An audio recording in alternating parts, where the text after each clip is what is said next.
वैसे तो लोग मुझे ट्विटर पे पटवारी कहते हैं, लेकिन आज टाइम आ गया कि पटवारियों की भी ना थोड़ी सी बैंड बजाई जाए।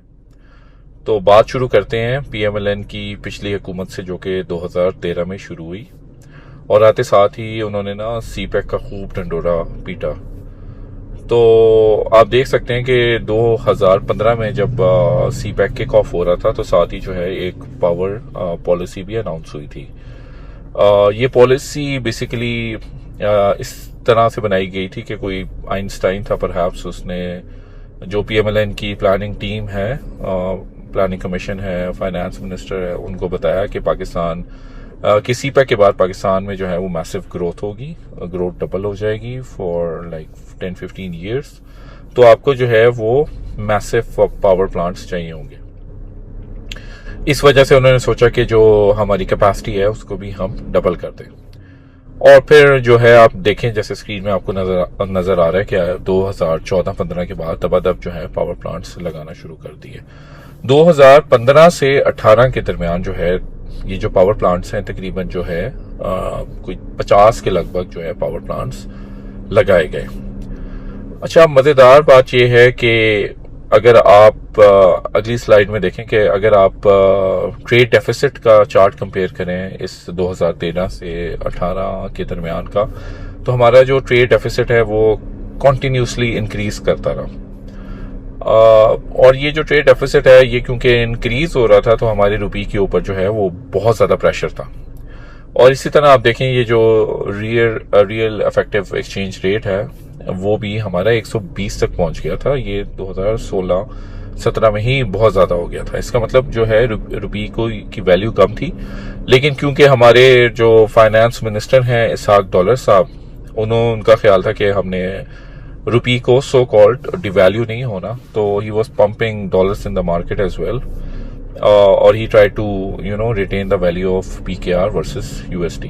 अब ये सारा मलबा जो है ना बाद में जब पीटीआई की हुकूमत आई तो उसके ऊपर पड़ गया और उनको रुपये को डिवैल्यू करना पड़ा। आईएमएफ के पास भी जाना पड़ा क्योंकि हमारे पास लोन्स ज़्यादा हो गए थे।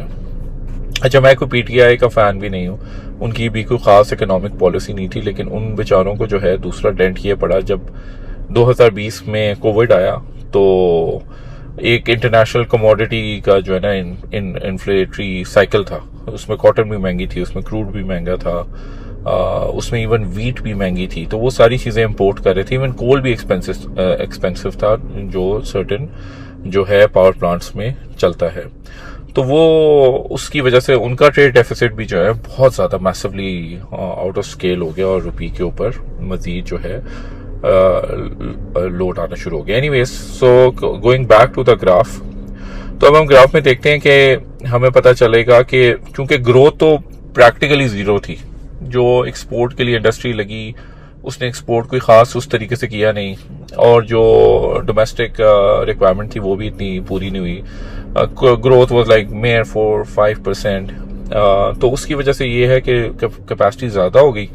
और आप ये अगले ग्राफ में देखें कि जो कैपेसिटी की पेमेंट्स है ना वो भी आहिस्ता आहिस्ता बढ़ना शुरू हो गई। 300 अरब, 400 अरब, 500 अरब से लेके 2000 अरब तक जो है ना वो एनुअली पहुंच गई। तो अब दो तरह से हमारी इकोनॉमी हिट हो रही थी। नंबर वन ये है कि हमने इन पावर प्लांट्स को लगाने की खातिर जो ट्रेड डेफिसिट किया उससे हमारा रुपये डिवैल्यू हो गया, और फिर बाद में हमें जो है कैपेसिटी पेमेंट और जो सर्कुलर डेट है उसके लिए हमें मजीद लोन लेने पड़े। अब जब आप मजीद लोन लेते हैं तो होता क्या है कि गवर्नमेंट जो है वो पैसे प्रिंट करती है, और उसको कहते हैं कि एक लोकल मार्केट ऑपरेशन कहते हैं। तो वो क्या करती है कि प्रिंट करके बैंकों के ऊपर वो जो मार्केट ऑपरेशन होता है उसके थ्रू वो बैंकों को पैसे दे देती है, और बाद में हुकूमत इन्हीं बैंकों से फिर कर्जा लेती है और उसके ऊपर जो है वो जो भी आपका सूद की शरह होती है वो देती है।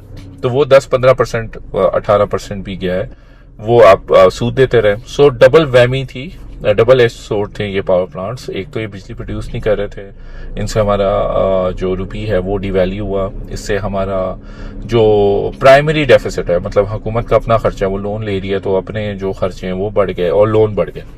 अब एक बहुत ही इंपॉर्टेंट ग्राफ है जिसमें आप देखें कि जो हमारी कैपेसिटी पेमेंट्स हैं उसकी बार्स आपको नजर आ रही हैं, और जो हमारा टोटल लोन है जो हम लिए जा रहे हैं पिछले 10 साल में वो जो है कोइंसाइड कर रहा है। मतलब ये है कि आपने पावर प्लांट लगाते रहे, कैपेसिटी डबल कर ली, उनकी कैपेसिटी यूज नहीं हुई, एंड देन व्हाट हैपेंड के आपको उनका लोन उतारने के लिए, उनकी कैपेसिटी चार्जेस उतारने के लिए आप उनको पैसे देते गए।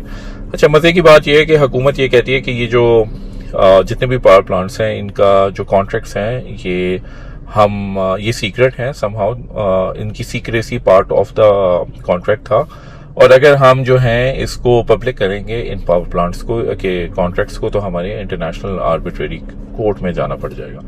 तो ये भी एक काफी फनी सी बात है। मुद्दा ये है कि सारे का सारा जो ये पाकिस्तान के अंदर जो अजियत आई हुई है ना फाइनेंसिस की, ये सिर्फ और सिर्फ ये है क्योंकि हमने गलत प्लानिंग की, हमने ओवर प्लानिंग की, PMLN ने ओवर प्लानिंग की और गलत पावर प्लांट्स लगाए, गलत जगहों पे लगाए, गलत एफिशिएंसी के लगाए, और वो फिर पावर प्लांट इस्तेमाल नहीं हुए, और उनकी क्योंकि कैपेसिटी अवेलेबल थी, वो बिजली प्रोड्यूस कर नहीं रहे थे, तो हमने उनके लोन भी वापस करने थे, सर्कुलर डेट में उनको पर मंथ पर ईयर हमने उनको पैसे भी दिए। अच्छा, अब कुछ और स्लाइड्स भी हैं जिसमें आप देखें कि बहुत सारे ऐसे पावर प्लांट्स हैं जिन्होंने कभी बिजली एज सच बनाई नहीं, 10% से ज्यादा। तो इसमें एक हबको पावर प्लांट है जिन्होंने इतना पैसा कमाया कि उन्होंने अपनी ना इलेक्ट्रिक कार्स, जो BYD कार्स हैं, वो ही उसकी पूरी फैक्ट्री लगा ली। मतलब बिजली उन्होंने प्रोड्यूस की नहीं, लेकिन वो आपको गाड़ियां बना बना के बेच रहे हैं कि उस बिजली से चार्ज करो, जो कि उन्होंने बनाई नहीं कभी। आपने उन्हें पैसे भी दिए हबको को, और आपने उनसे गाड़ी भी खरीदी, और जिस बिजली से आप खुश होकर गाड़ी चला रहे हैं, उस बिजली की भी कैपेसिटी पेमेंट आपने ही दी हुई है। बेशक वो आप सोलर से बना रहे हैं, लेकिन आपने किसी ना किसी फॉर्म में कैपेसिटी चार्जेस उसमें दिए। मेरा जाती ख्याल ये है कि पाकिस्तान के जो 2-3 बड़े मसले हैं, जिसको फिस्कल प्रॉब्लम कहते हैं, जिसकी वजह से आम आदमी जो है ना उसका बुरा हाल है, जिसे महंगाई, आम आदमी ना उसे महंगाई कहता है, लेकिन जो प्राइमरी मसले हैं, जो फिस्कल प्रॉब्लम्स हैं, वो यही हैं कि हमारा प्राइमरी डेफिसिट है, क्योंकि हम लोन लेते हैं, क्योंकि हम पावर के एक मसले में पड़े हुए हैं, और नंबर 2 ये है कि हमारा जो रुपया है वो डिवैल्यू हो गया। आप देखें वो तकरीबन 150 से जो है ना 300 पे चला गया। वो मतलब सो आपका जो PKR की वैल्यू है, जो आपकी गाड़ियां महंगी हो जाती हैं, इम्पोर्ट आइटम महंगे हो जाते हैं, वो उसकी वजह से हुआ। तो ये जो क्रिमिनल नेग्लिजेंस है ना, जो हमारी इस टाइम सिचुएशन है, इकोनॉमिक सिचुएशन, इसकी जो एक एक्सट्रीम क्रिमिनल नेग्लिजेंस है, आई थिंक ये इन्वेस्टिगेट होनी चाहिए।